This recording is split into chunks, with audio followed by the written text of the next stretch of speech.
गोपी, गोपी, गोपी,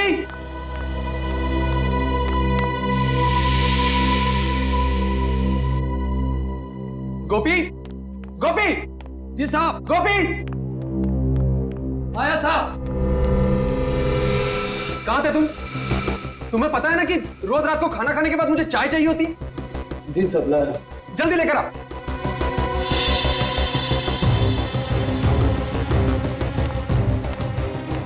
कभी कभी तुम्हें क्या हो जाता है दीपक?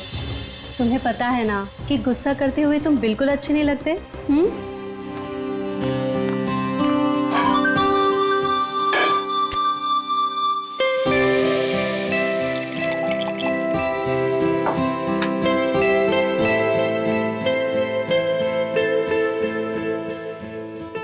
दीपक, कल सुबह इगतपुरी जाने का मेरा कोई मूड नहीं है।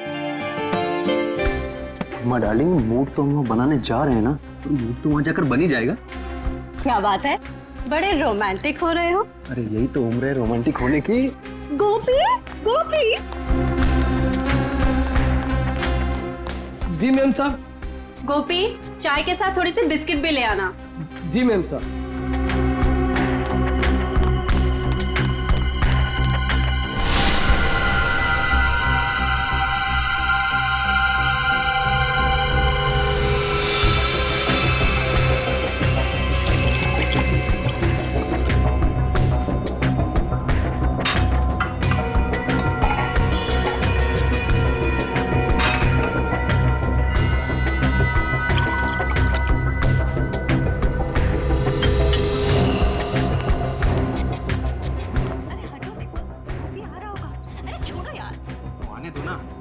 शादी की है मैंने तुमसे, कोई भगा के थोड़ी लाया हूं। हटो हटो, छोड़ो।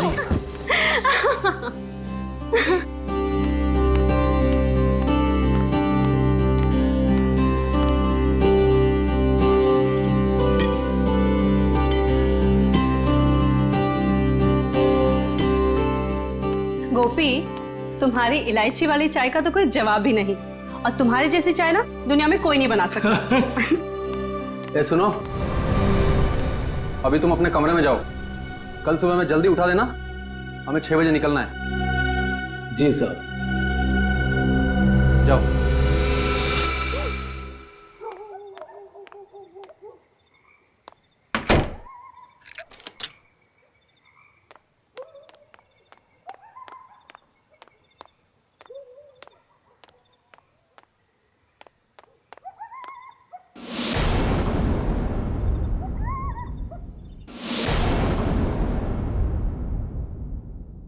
दीपक, हेमा, दीपक, दीपक, दीपक रेडी? नहीं साहब, अभी तक तो वो लोग सो रहे हैं। क्या? हमें 6 बजे बुला के खुद सो रहा है? दीपक, दीपक, क्या हुआ? कुछ जलने की बू आ रही है ना? मुझे भी आ रही है। तब आओ देखते। दीपक,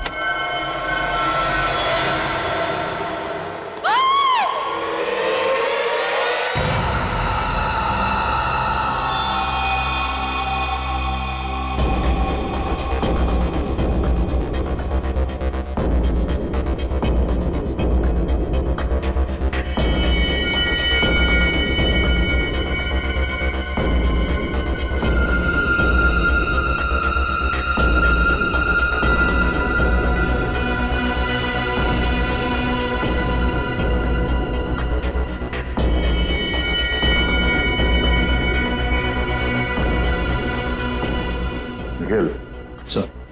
जरा उस सर्वेंट गोपी को बुलाओ। सर।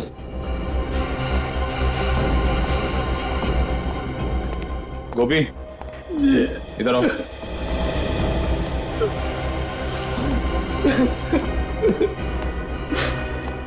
सुनो, जरा अंदर चलो। सर।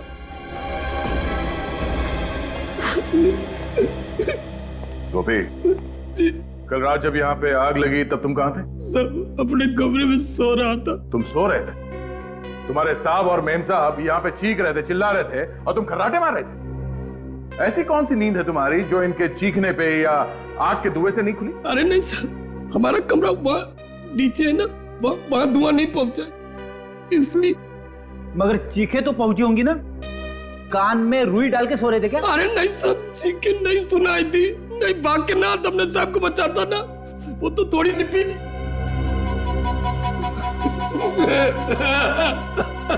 शर्म आनी चाहिए तुम्हें। अगर तुम शराब के नशे में नहीं होते तो शायद तुम्हारे साहब और मेम साहब आज जिंदा होते। अच्छा, कल रात यहाँ पे और कौन कौन था? नहीं, कोई और नहीं था, हम सिर्फ 3 लोग थे यहाँ पे। आखिरी बार कब मिले तुम अपने साहब और मेम साहब को? रात के 10:30 बजे साहब और मेम साहब को चाय पीने की आदत थी ना, सोने से पहले चाय पीते थे, मैं चाय देने आया था तभी देखा। उस वक्त उन दोनों में क्या बातें हो रही? किसी बात से परेशान थे? ना बिल्कुल नहीं, वो तो आपस में मजाक कर रहे थे, जैसे शादी के नए जोड़े होते हैं वैसे ही बिल्कुल मजाक कर रहे थे। और मेम साहब ने तो मेरी तारीफ भी की थी, तुझसे चाय इलायची की चाय दुनिया में कोई नहीं बना। मुझे क्या पता था वो चाय उनकी जिंदगी की आखिरी चाय हो जाएगी।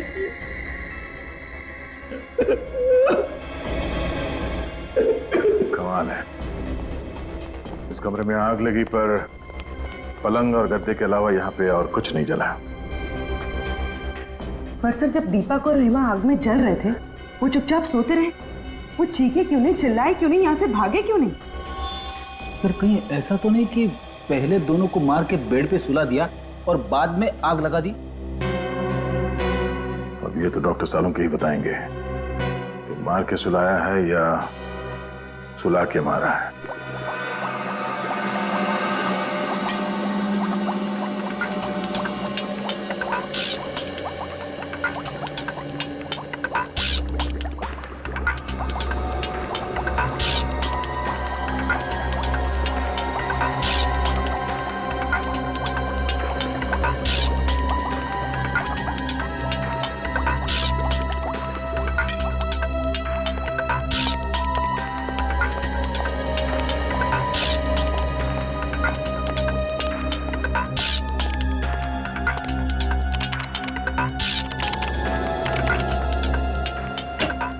हाँ अभिजीत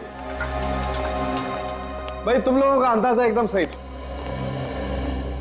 ये दीपक और हेमा वाकई इस हालत में नहीं थे कि अपने आप को आग से बचा सके। मतलब दोनों जख्मी थे? नहीं ब्रेडी, जख्मी तो कतई नहीं थे, क्योंकि ना तो इन दोनों के शरीर पर गोली का निशान था, ना किसी चाकू का निशान था, और ना ही किसी और तरीके की चोट का निशान था। तो फिर इन्होंने अपने आप को बचाने की कोशिश क्यों नहीं की? गैरी हैथर की वजह से। गैरी हैथर? ये क्या है डॉक्टर साहब? पूर्वी एक किस्म का केमिकल होता है जो अधिकतर एनेस्थीसिया या बेहोश करने की दवाइयों में मिलाया जाता है, और वही गैरी हैथर मुझे इन लोगों की चाय में मिला। ओह, तो जब आग लगी थी तो दोनों बेहोश थे? बिल्कुल, इसलिए बेचारे ना तो चिल्ला सके और ना ही भाग सके। हाँ, आओ बताता हूं।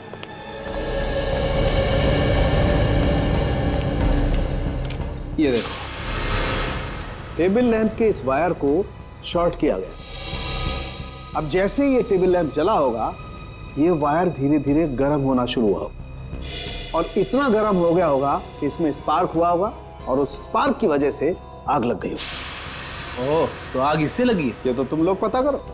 आग कैसे भी लगी हो डॉक्टर साहब, लेकिन ये तो पक्का है कि दोनों का खून हुआ है। एक मर्डर है। खूनी को मालूम था कि दोनों रात में सोने से पहले चाय पीते हैं, इसलिए चाय में उसने बेहोशी की दवा मिला दी और दोनों को बेहोश कर दिया। कुछ देर के बाद शॉर्ट सर्किट हुआ और आग लग गई। सर, घर का नौकर गोपी कह रहा था कि रात को 10:30 बजे चाय देने के बाद वो अपने कमरे में सोने चला गया था। रात को मेन गेट उसी ने बंद किया और फिर सुबह उसी ने खोला। सर, तो कहीं ये सब गोपी ने तो नहीं किया? हो सकता है। मुझे लग रहा है कि ये काम अकेले गोपी के बस का नहीं है, कोई और भी है जो इसके साथ मिला हुआ है।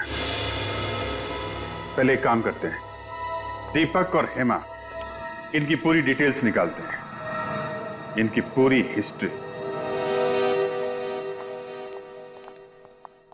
जी हाँ, वो सारी डिटेल्स मुझे जल्दी से जल्दी चाहिए। थैंक यू सर, ये रही दीपक की जन्म कुंडली। Very good. पिछले 6 महीनों में उस पर 2 बार हमला हो चुका है, पर किस्मत से वो दोनों बार बच निकला।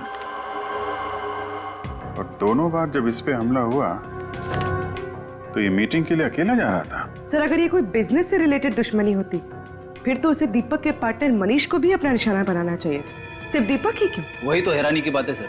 ये दीपक और मनीष हमेशा साथ साथ जाते थे मीटिंग करने के लिए, पर जिन 2 दिनों में दीपक पे हमला हुआ 7 मार्च और 14 मई को, तब मनीष उसके साथ नहीं था।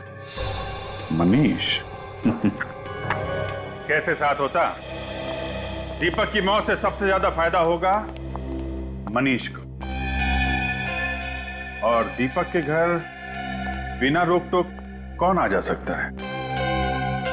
मनीष। दीपक सोने से पहले चाय पीता था, यह बात किसको मालूम होगी? गोपी और मनीष को। सर दीपक मेरा बिजनेस पार्टनर ही नहीं बल्कि मेरा दोस्त था। दोस्त नहीं बल्कि मेरे भाई जैसा था। अगर दीपक तुम्हें इतना ही प्यारा था तो उसका खून क्यों करवाया तुमने? क्या कह रहे हैं आप? मैं दीपक को क्यों मरवाऊंगा? 7 मार्च और 14 मई को जब दीपक मीटिंग्स के लिए जा रहा था तब उस पे जानलेवा हमले हुए थे या नहीं? जी हुए थे। और दीपक के साथ तुम हर मीटिंग में जाया करते थे। जी। तो फिर इन 2 मीटिंग्स में तुम दीपक के साथ क्यों नहीं गए? शायद मेरी किस्मत अच्छी रही। तुम्हारी किस्मत अच्छी नहीं थी, बल्कि ये दोनों हमले तुम्हें करवाए। लेकिन सर मैं ऐसा क्यों करवाऊंगा? क्योंकि दीपक के मरने से सबसे ज्यादा फायदा तुम्हें होने वाला। ये सारा बिजनेस तुम्हें मिल जाता, तुम इसके अकेले मालिक बन जाते। वो तो दीपक नहीं मरता तब भी मैं मालिक बन जाता। क्या मतलब? देखिए, दीपक इस बिजनेस से परेशान हो चुका था और उसने ये बिजनेस छोड़ने का फैसला कर लिया था। क्यों? आइए मेरे साथ।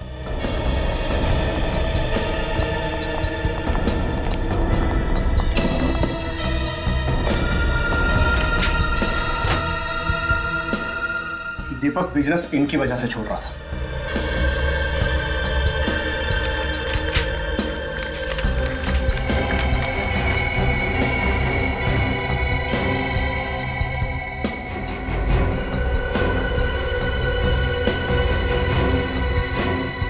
ये तो धमकी भरी चिट्ठियां हैं। ये चिट्ठियां कौन भेजता था? पता नहीं सर, है कोई गुंडा जो हर महीने हमसे 5 लाख रुपए मांगता था और कहता था अगर पैसे नहीं दोगे तो 5 लाख टुकड़े कर दूंगा। तुमने पुलिस में रिपोर्ट नहीं लिखवाई? नहीं सर, दीपक इन चीजों की परवाह नहीं करता था और वो इस दादागिरी के सख्त खिलाफ था और मुझे भी वो पैसे देने से मना करता था। ये चिट्ठियां आती कैसे थी? कभी गाड़ी के कांच पर लगी हुई मिलती थी तो कभी ऑफिस के दरवाजे के नीचे मिलती थी। अरे साहब आप लोग ये क्या कह रहे हैं? साहब की चाय में बेहोशी की दवा क्यों मिलाऊंगा आखिर में? ताकि दीपक और हेमा सोते रहे, कमरे में लगी आग से वो खुद को बचा ना पाए। इतनी घिनौनी हरकत तुम सपने में भी नहीं कर सकते। और साहब के साथ नमक हरा उम्मीद करने से पहले हम अपनी जान न दे देते। समझ क्या रखे आप लोग? देख, ये सब बातें किताबों में अच्छी लगती हैं और सच तो ये है, थोड़े से पैसे के चक्कर में तेरा ईमान टकमका गया। तूने अपने साहब और मेरे साहब की जान ले ली, समझा? अरे झूठे साहब, ये झूठे। किसने दिए थे तुम्हें पैसे ये सब करने के लिए? बताओ। किसी ने नहीं दिए सब। तो फिर तुमने चाय में वो नशे की दवाई क्यों मिलाई? हाँ, लैम्प के साथ छेड़खानी क्यों की तुमने? बोलो, शॉर्ट सर्किट क्यों किया? उस लैम्प को मैं क्या छूंगा? मैं कैसे छेड़खानी कर सकता हूँ उसको? मुझे तो वो बाथरूम का जो पानी गर्म करने वाला होता है वो भी चलाना नहीं आता, तो इसको क्या छूंगा सर? इस घर में सिर्फ 3 लोग रहते थे, दीपक, हेमा और तुम, जिनमें से 2 मर चुके, तो बचे सिर्फ तुम। नहीं, कल एक आदमी और आया था, उसने लैब के साथ छेड़खानी की होगी, उसने छुआ होगा। कौन आया था? वो बिजली वाली दुकान में जो होता है ना, क्या कहते हैं? इलेक्ट्रिशियन वाला? हाँ, इलेक्ट्रिशियन। कितने बजे आया था? 7, 7:30 बजे। किस लिए आया था? वो बोला था कि हाँ, साहब के कमरे का एसी ठीक करना। अच्छा, तुमने बुलाया था उसे? नहीं, मैंने नहीं बुलाया था। तो फिर किसने बुलाया? साहब ने बुलाया होगा। तुमने उसे यहाँ से बाहर जाते हुए देखा? नहीं साहब, वो उस समय तुम्हें किचन में था, कब चला गया पता ही नहीं चला। इसका मतलब सर वो इसी घर में कहीं छुपा हुआ था। हाँ, और उसी ने मौका मिलते चाय में नशीली दवाई मिलाई और स्लैम का शॉर्ट सर्किट कर दिया। मिल गया। 59 गीता मार्ग, बलवंत नगर। हाँ सर, इस एड्रेस पर कल हमारा इलेक्ट्रिशियन भोपाल गया था सर। गोपाल को बुलाओ। मगर आज तो काम पर आया नहीं सर। तो फोन करके जल्दी बुलाओ उसे, जरूरी बात करनी है। सर मैं सुबह से कई बार ट्राई कर चुका हूँ, लेकिन उसका फोन स्विच ऑफ आ रहा है। लगता है उस बेचारे की तबीयत ठीक नहीं। बेचारा? कोई बेचारा नहीं है वो। दो फोन किया उसने। क्या? खून? सर, मैंने तो उसे 3 दिन पहले काम पर रखा था सर। इस चक्कर में मैं तो नहीं फंस जाऊंगा ना? उम्मीद करो कि गोपाल जल्दी मिल जाए, वरना फंस भी सकते हो। तुम्हारे पास उसकी कोई फोटो वोटो है? वाह, बिना फोटो या बिना आई कार्ड के तुमने किसी को भी ऐसे ही काम पे रख लिया? नहीं सर, मैंने तो आईडी कार्ड मांगा था। उसने कहा कि गांव में भूल गया हूँ, अगले हफ्ते उसका भाई आया तो लेके आएगा। उसका चेहरा तो याद है ना तुम्हें? हाँ सर, बहुत अच्छी तरह। उसका स्केच बनवाओ हमारे लिए। पता तो चलिए ये गोपाल कहां कहां शॉर्ट सर्किट करता फिर रहा है।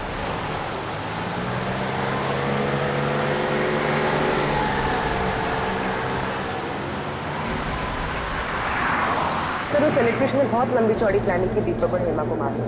सर ना सिर्फ उसने उनके लैम्प के तार के साथ छेड़खानी की, बल्कि उनके चाय में बेहोशी की दवा भी मिला दी। मुझे तो लगता है कि एसी ठीक करने के बाद भी वो घर से गया ही नहीं होगा, वहीं पे कहीं छुप के बैठा होगा, इंतजार कर रहा होगा कि कब वो दोनों वापस आएंगे और कब वो उनकी चाय में वो बेहोशी की दवा मिलाएगा। पर यह बात तो सिर्फ दीपक का नौकर गोपी ही जानता था कि उन दोनों को रात में चाय पीने की आदत है। सर मुझे तो लगता है ये गोपी भी इस जुर्म में शामिल है, क्योंकि सर बिना किसी अंदर वाले की मदद के ये गुनाह कर पाना थोड़ा मुश्किल लगता है सर। गुनाह किसी अंदर वाले ने किया है या किसी बाहर वाले की मदद से किया गया है, ये तो स्केच की पहचान होने के बाद ही पता चलेगा। हाँ श्रेया, अच्छा उस इलेक्ट्रिशियन का स्केच है हमारे क्रिमिनल रिकॉर्ड में? क्या नाम है उसका? ओके ठीक। हाँ बोलो। अच्छा ठीक है सर, वो इलेक्ट्रिशियन गोपाल एक तनुज नाम का पुराना मंझा हुआ अपराधी। तनुज? और वो धमकी भरे खत, उसका कुछ पता चला? हाँ सर, उन पे लगे हुए इंग्लिश के निशान बताते कि वो रंगा नाम के मुजरिम थे। सर इस रंगा का भी पुराना रिकॉर्ड है, बिल्डर्स बिजनेसमैन वगैरह को धमका के पैसे लेते। तब ये तनुज रंगा के लिए काम कर रहा है। और सर रंगा ने शायद उन दोनों को इसीलिए मरवा दिया क्योंकि दीपक ने उसे पैसे देने से इनकार कर दिया। लेकिन सर हम इस रंगा तक पहुंचेंगे कैसे, क्योंकि हमारे पास इसका कुछ अता पता भी नहीं है। निखिल, चूहे को बिल से बाहर निकालने का सबसे अच्छा तरीका क्या है जानते हो? क्या है सर? चूहे के बिल के बाहर रोटी का टुकड़ा फेंको और आराम से बैठ के तमाशा देखो। इस रंगा नाम के चूहे को बाहर निकालने के लिए रोटी खिलाएगा मनीष, दीपक का पार्टनर मनीष।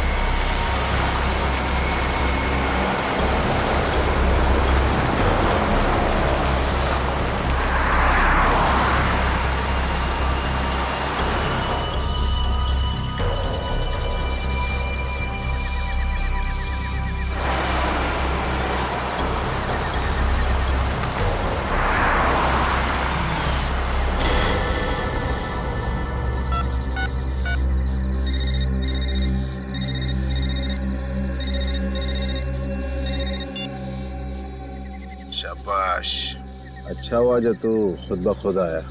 तेरे सिर पे रंगा का हाथ है, अब तेरा कोई बाल भी बाका नहीं कर सकता। पूरे पैसे लाया ना? हाँ पूरे हैं, चाहे तो गिन लीजिए। हमें अपने क्लाइंट पर पूरा भरोसा होता है, तू कम पैसे देने की गलती कभी नहीं करेगा। अच्छा एक काम कर, बाहर निकल, ब्रीफ केस सड़क पे छोड़ और जा। ठीक है।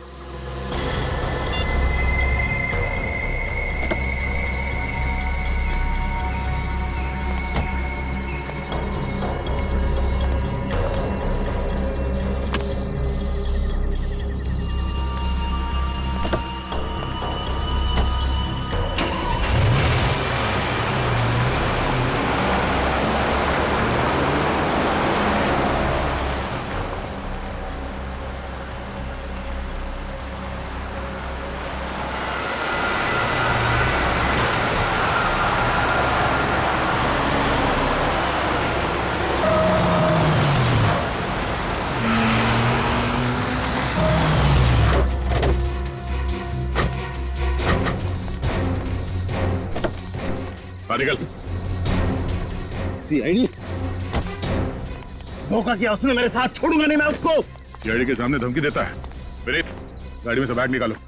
जाने दो मुझे, रंगा नाम है मेरा, रंगा। मेरा नाम से ही पत्ते थर थर कांपते हैं।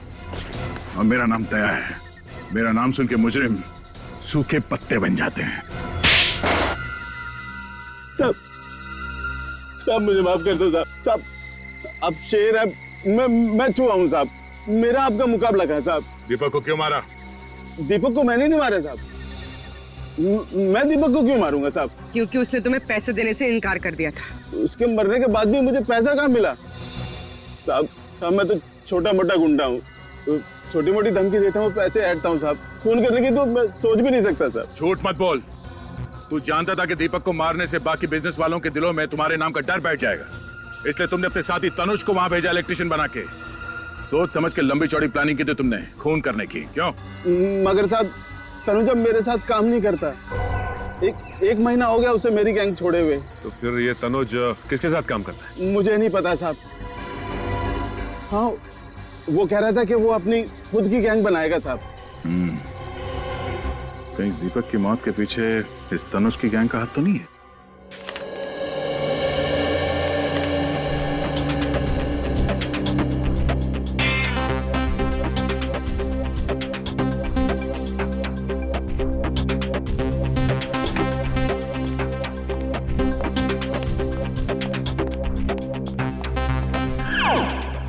सर, आपने कभी कबड्डी खेली है? कबड्डी? कबड्डी? हाँ, कॉलेज के दिनों में तो बहुतों को चित किया हमने।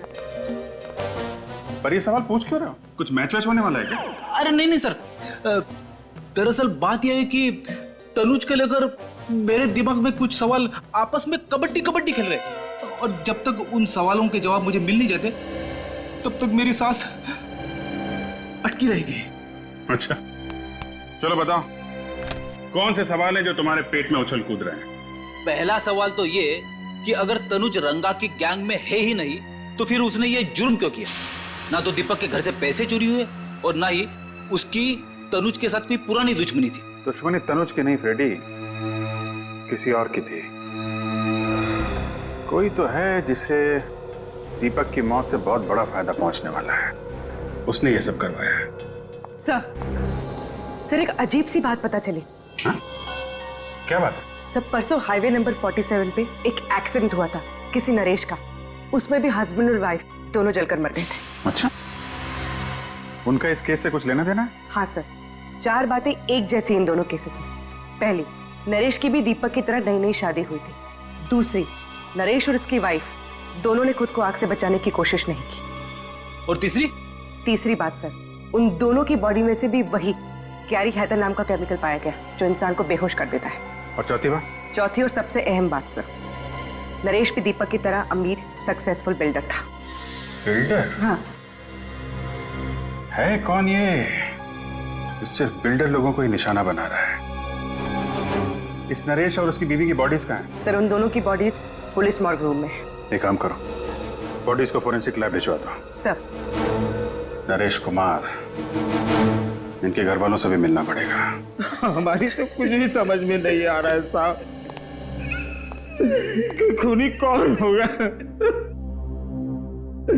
मेरे बेटे की तो किसी से दुश्मनी भी नहीं थी साहब, किसी से दुश्मनी नहीं। और आपकी बहू प्रीति की? वो बेचारी तो यहाँ ज्यादा किसी को जानती तक नहीं थी, कनाडा में ही पली बड़ी थी। तो क्या उसने शादी के बाद यही रहने का मन बना लिया था? नहीं, बल्कि नरेश ने अपना बिजनेस छोड़ के प्रीति के साथ कनाडा जाके सेटल होने का प्लान बनाया था। यानी नरेश भी अपना बिजनेस छोड़ना चाहता था, बिल्कुल दीपक की तरह। अच्छा, ये नरेश अपना बिजनेस क्यों छोड़ना चाह रहा था? कुछ मालूम है आप लोगों को? वो हमसे बिजनेस की बातें शेयर नहीं किया करता था। तो क्या पिछले कुछ दिनों में वो परेशान था या उसे किसी तरह की धमकियां मिल रही थी? धमकियों का तो पता नहीं, लेकिन कुलभूषण की वजह से वो बहुत परेशान था। कुलभूषण की वजह से?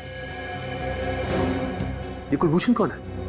वो एजेंट जो मेरे बेटे को कनाडा जाने के लिए वीजा का इंतजाम कर रहा था साहब। लाखों रुपए ऐंठ लिए उसने, लेकिन वीजा नहीं दिला पाया। ये वीजा ना दिलवा पाने पे क्या उसने आपके पैसे लौटाए? बिल्कुल नहीं, बल्कि धमकियां और देकर गया कि अगर आप दोनों सलामती चाहते तो पैसों को भूल जाओ। तो आप लोगों को पुलिस की मदद लेनी चाहिए थी ना? लेना तो चाहता था, पर डरता था कि कहीं बहू फंस न जाए। लेकिन आपकी बहू कैसे फंस सकती है? क्योंकि प्रीति ने नरेश को कुलभूषण से मिलवाया था। आपकी बहू प्रीति ने? तो क्या प्रीति कुलभूषण को पहले से जानती थी? हाँ, प्रीति कुलभूषण को बहुत अच्छे से जानती थी, बहुत पहले से। और उसने कहा था कि उसकी फैमिली का वीजा कराने में भी कुलभूषण ने उसकी मदद की थी।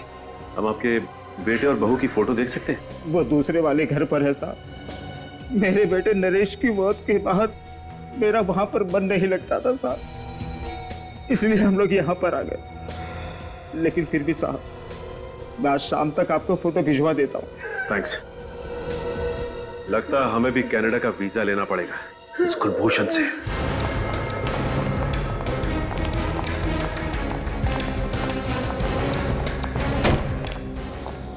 संभाल के भाई। भाई साहब, यहाँ का मालिक कौन है?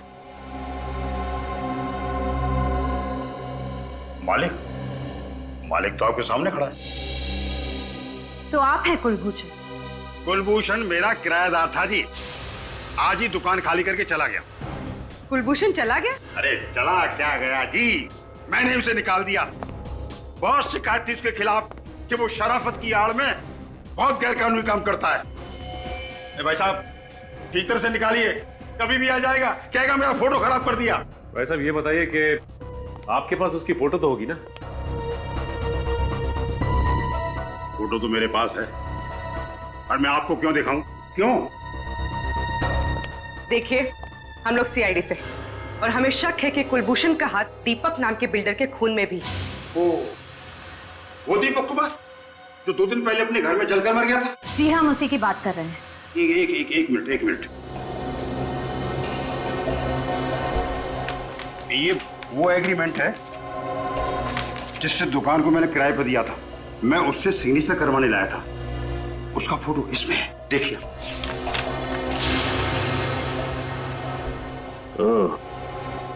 ये है कुलभूषण। सर, लगता है ये दीपक भी इस कुलभूषण के चंगुल में फंस गया था, विदेश जाने के लालच में। अब दीपक के परिवार वाले ही बताएंगे इस कुलभूषण का इतिहास। आप ठीक कह रहे सर, कुलभूषण ही वो एजेंट था जो दीपक को वीजा देने वाला था। मतलब वीजा दिया नहीं? नहीं दिया, पैसे भी पूरे ले लिए। जब भी हम लोग फोन करते यही कहता, आज दूंगा, कल दूंगा, यही कह के हमें बेवकूफ बनाता रहा। दीपक ने तो बोल भी दिया था कि 1 हफ्ते में वीजा बना के दे देना, नहीं तो पैसे लौटा देना, नहीं तो हम पुलिस में कंप्लेन कर देंगे। फिर क्या हुआ? हमने अपना बेटा खो दिया।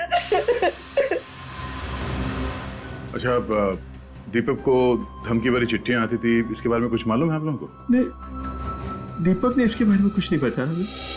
अच्छा, इस कुलभूषण को कैसे जानते थे आप लोग? हम नहीं जानते थे, हमारी बहू हेमा अच्छी तरह से जानती थी, उसी ने हमें मिलवाया था। पर हेमा तो बाहर पली बड़ी है, तो वो कुलभूषण को कैसे जानती थी?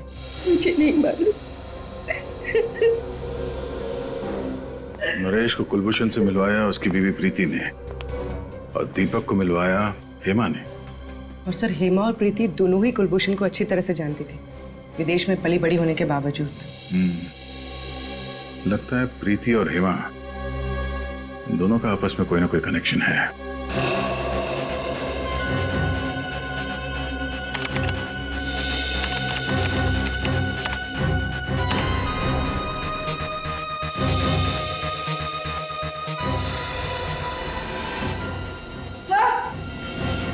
हाँ बोलो। सर, ये कुलभूषण नहीं है, इसका असली नाम रणदीप है। रणदीप? ओह, ये तो पुराना पापी है। इतने सारे केसेस है इसके ऊपर, 420 के। हाँ सर, ज्यादातर घपले इसने लोगों को विदेश ले जाने का झांसा देकर किए हैं। अमेरिका, इंग्लैंड, कनाडा, ऑस्ट्रेलिया का परमानेंट वीजा दिलवाने का झूठा वादा करके ये लोगों से लाखों रुपए ऐंठता था। और इसके आखिरी 2 शिकार थे दीपक और नरेश। मगर सर, इस रणदीप ने तो कई सारे लोगों को चुना लगाया होगा, तो फिर इसने दीपक और नरेश की जान क्यों ली? शायद उन दोनों को रणदीप की असलियत के बारे में पता चल गया होगा, इसलिए रणदीप ने तनुज की मदद से दोनों को रास्ते से हटा दिया। सर इसमें यह भी लिखा है कि ये रणदीप शादियां भी करवाता था, अमीर परिवारों के लड़कों के लिए एनआरआई बहुएं भी लाता था। अच्छा, एनआरआई शादियां, ये इस रणदीप की एक और तरकीब होगी लोगों को फंसाने की। सर, लगता है ये रणदीप उन्हीं लोगों को अपने जाल में फंसाता होगा जिन्हें या तो विदेश जाने का चस्का है या फिर विदेश में रहने वाले भारतीय लोगों से शादी करने का। हम मगर हेमा इस रणदीप की इतनी तारीफ क्यों कर रही थी?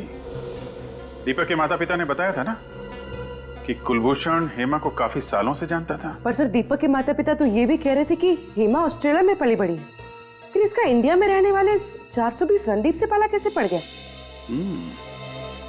और नरेश के माता पिता भी कह रहे थे कि उनकी बहू प्रीति काफी सालों से कुलभूषण को जानती थी। सर, इस रणदीप ने पहले हेमा और प्रीति को अपने जाल में फंसाया और फिर उनके जरिए दीपक और नरेश को अपना शिकार बनाया।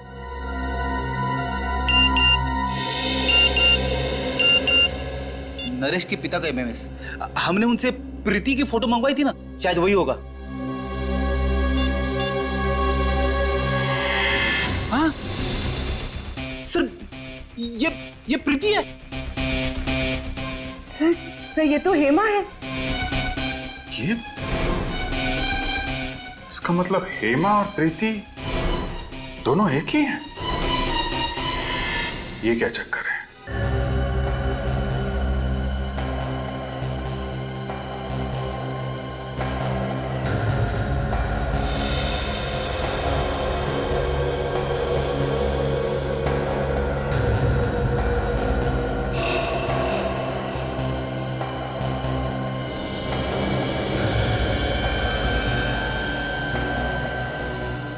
अब फोटो के अंदर घुस ही जाओगे क्या सालू के साथ? इतनी बारीकी से क्या देख रहे हो? हेमा की आंखें। नहीं तो क्या मिला कुछ आंखों में आपको? ढूंढ रहा हूं अभिजीत। मैं ये पता करने की कोशिश कर रहा हूं कि हेमा को हेड्रोक्रोमिक इरिडोसाइसिलिया नाम की बीमारी थी या नहीं। हेड्रोक्रोमिक इरिडोसाइसिलिया, ये क्या होता है डॉक्टर साहब? बच्चे, एक आंखों की ऐसी बीमारी होती है जिसका अगर वक्त पर इलाज न किया जाए तो आंखों की रोशनी जाती रहती है। अरे बाप रे, ये तो बड़ी खतरनाक बीमारी है। मतलब हेमा और प्रीति को ये बीमारी थी? अभिजीत, इन दोनों लाशों के ब्लड में तो मुझे इस बीमारी के लक्षण दिखाई दिए, लेकिन इस हेमा की आंखों में मुझे इस बीमारी का जरा भी कोई लक्षण दिखाई नहीं दिया। इसका मतलब इन दोनों लाशों में हेमा नहीं है ना। हेमा की जगह किसी और को लाकर जला दिया गया है। सर, अगर हेमा जिंदा है तो फिर वो गई कहां? और अगर ये लाश हेमा की नहीं है तो फिर है किसकी? सभी अस्पतालों से उन मरीजों की लिस्ट निकालो जिन्हें ये आंख वाली बीमारी थी, फिर देखते हैं उनमें से कौन कौन गायब है। पर आप लोगों को इस हेड्रोक्रोमिक इरिडोसाइसिलिया के मरीजों की लिस्ट चाहिए क्यों? केस सॉल्व करने के लिए हम लोग सीआईडी से। ओह, एक मिनट। बहुत रेयर बीमारी है ये सर, बहुत कम लोगों को होती है। ये है उन मरीजों के नाम। तो कम से कम 50 नाम है। श्रेया, काम करो, मिसिंग पर्संस ब्यूरो की लिस्ट निकालो और देखो इन मरीजों में कोई है क्या।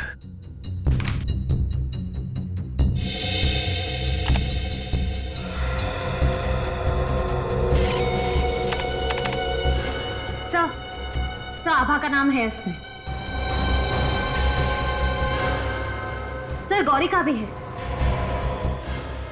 एक की उम्र 24 साल और दूसरे की 26। ये देखो, दोनों की हाइट 5 फुट 3 इंच, बिल्कुल हेमा के जितनी। और इन्हें दूर से देखकर कोई कह नहीं सकता कि ये हेमा नहीं है। सर, मतलब हेमा की जगह इन दोनों की लाश रखी गई। लाश? जी हाँ, लाश।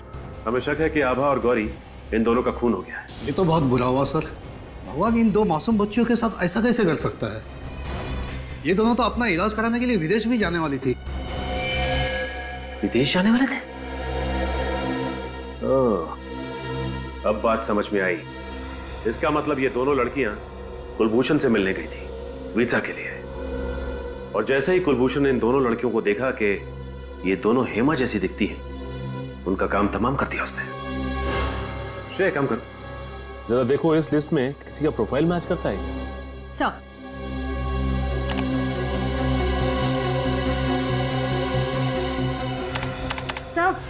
सर है, ये पूनम, इसकी प्रोफाइल हेमा के प्रोफाइल से मैच करती है। तो इसका मतलब पूनम की जान भी खतरे में है। सर ये रहा बंगला नंबर 23। सर पूनम यहीं रहती है।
छोड़ दो मुझे, मुझे नहीं जाना। प्लीज मुझे छोड़ दो, मुझे नहीं जाना कहीं। छोड़ दो। तो रणदीप और तनुज है।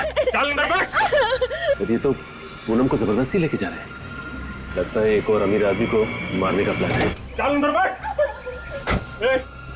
जल्दी गाड़ी चला, इससे पहले को आ जाए यहाँ पे। चल। आ जाएंगे नहीं, आ गए।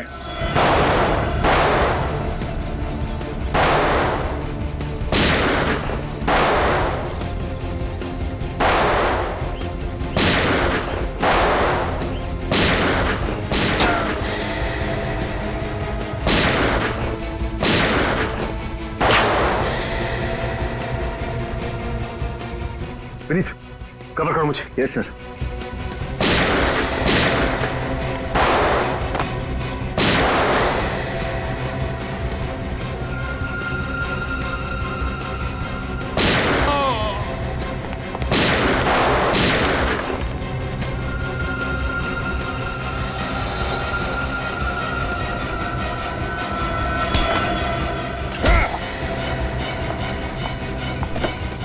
तुम ठीक तो हो ना? हाँ मैं।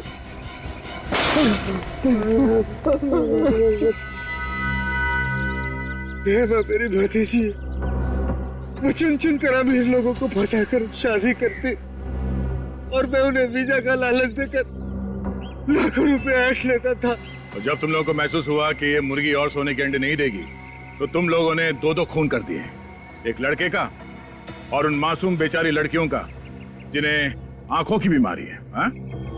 ये सब रणदीप का प्लान था। मैं तो सिर्फ सुपारी लेकर खून करता हूँ। तुम्हारा अगला शिकार कौन है? हाँ? और किसका करने वाला है? गौरव कौन? मशहूर बिजनेसमैन गौरव विक्रांत। वो इस वक्त हेमा से शादी कर रहा है। कहाँ है ये शादी? ये शादी कहाँ है?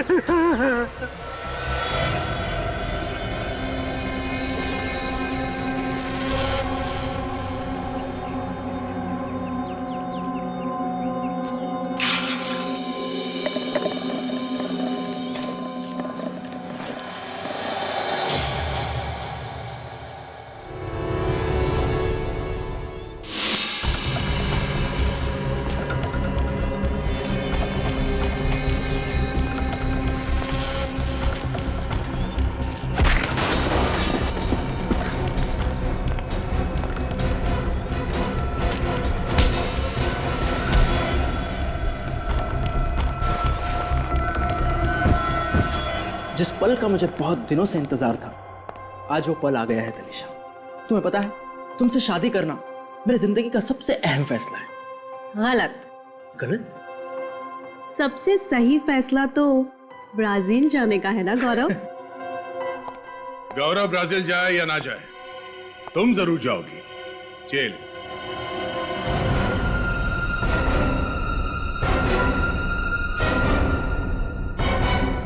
जेल? आप लोग मेरी बीवी को जेल में डालेंगे? सिर्फ जेल में ही नहीं डालेंगे, बल्कि आपकी बीवी को बड़े सम्मान के साथ फांसी के फंदे पर चढ़ाएंगे। तनिषा, ये सब लोग क्या कह रहे हैं? तनिषा नहीं, हेमा और प्रीति। क्यों, और भी बहुत सारे नाम है ना तुम्हारे। जाने दो मुझे, वरना अगले 5 सेकंड में इस कबूतर का भेजा फर्श पे पड़ा होगा। तनिषा, ये क्या कर रही हो तुम? तुम मुझ पर गन डाल रही हो? अपने पति को जान से मारोगी तुम? सॉरी गौरव, वैसे भी तुम्हारी जीवन रेखा कम थी, लेकिन अब सीआईडी के आने से और कम हो गई है। 1 2 3 4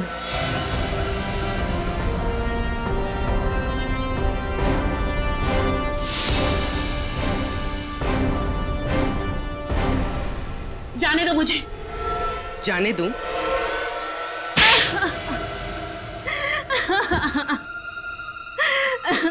हम जानबूझकर वही परिवार ढूंढते जिन्हें एनआरआई बहू चाहिए थी, और फिर उन परिवारों का विश्वास जीतकर उनके साथ विश्वासघात करते हो तुम लोग। मैं चाचा जी को कुलभूषण बनाकर अपने ससुराल वालों से मिलवाती और खुद एक अच्छी बहू बनने का नाटक करती रहती। शादी जैसे पवित्र बंधन का गलत इस्तेमाल करके तुमने बहुत ही भयानक गुनाह किया है। तुम्हें तो फांसी ही होगी।